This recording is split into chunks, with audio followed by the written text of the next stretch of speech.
Welcome into the Sporting News Studios, where we continue our look at the 2012 Baseball Postseason Awards. I'm Tom Vandervoort with our baseball editor, Chris Bahr, who did all the compiling of all the data, because this is objective. This is voting, Chris. This is voting by the players. By the players. For the players. For the players. And in this case, the player we're talking about, the comeback player of the year, one in each league. Let's start with the American League, because in this case, it wasn't a guy coming back from injury. It was a guy coming back from an extremely poor 2011. Adam Dunn of the White Sox, who last year, I believe, hit 159. Power numbers way down. Yeah, that's RBIs not even close to the Mendoza line. No, he would have been happy with the Mendoza line. It was his first year in the American League. Last year, his first year as a DH, so I think that had a lot to do with it. This year, not a great average again, barely over 200, but had his home runs back in the 40 territory. RBIs way up again. So got on base. I believe he led the American League in strikeouts and walks. So he's basically. Yeah, I think he had like 222 strikeouts, but a ton of walks also. So you're talking about a guy who's going to strike out, walk, or home run basically every time he bats. So, but a great comeback year for him. He worked very hard over the offseason to kind of correct the problems that he had last year. And I think a big part of it was just starting fresh. He got into a terrible slump last year, never got out of it, was pressing, putting a lot of pressure on himself. Amazing to watch a guy like that hit only 11 homers like he did in 2011. I mean, he averaged 41 home runs for 7 straight years until last year. So he's back to his norms now. Hopefully that continues. Now, was that competitive at all? Because I know over relief pitcher Fernando Rodney for the Tampa Bay Rays had a pretty strong comeback season as well. He was one. Joe Nathan was another one.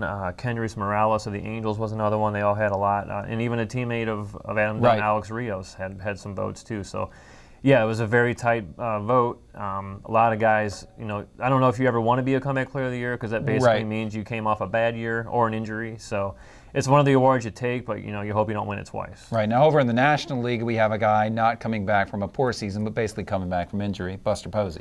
Yeah, a guy who, when he got taken out at home plate last year, just a brutal collision, had ankle problems, he had surgery, had leg, fracture in his leg. So when that happened last year, there were serious doubts about whether he'd come back as a catcher or would he be a first baseman, but he came back, and he came back strong. He won the NL batting title, thanks to Melky Cabrera bowing out of it for, that's part of the reason, but he had a great year too. Yep. Career high in home runs, RBIs, slugging percentage, on-base percentage, batting average. So talking about a guy who might be the NL MVP as well, for his, just a great second half, a great whole season, but a great second half especially. And you're talking about, at this point, clearly the heart and soul of that baseball team. Definitely, yeah. Just when Melky Cabrera went out with the suspension, Buster Posey, who already was the leader of the team, really stepped up and took charge, and he's the reason, I think the biggest reason they made the playoffs. Now, who are some of the other guys that maybe got some votes for comeback player in the National League? A lot of guys here too. Adam LaRoche was just a few votes behind for the Nationals. And he came back from injury as well. Yeah. A.J. Burnett, who came back from the Yankees, basically. A few years there, didn't treat him very well. Ryan Ludwig, another Red, who came back. And then Chris Medlin, the Braves rookie, or not the Braves rookie, but the Braves starting pitcher who won 23 straight starts until the wild card game.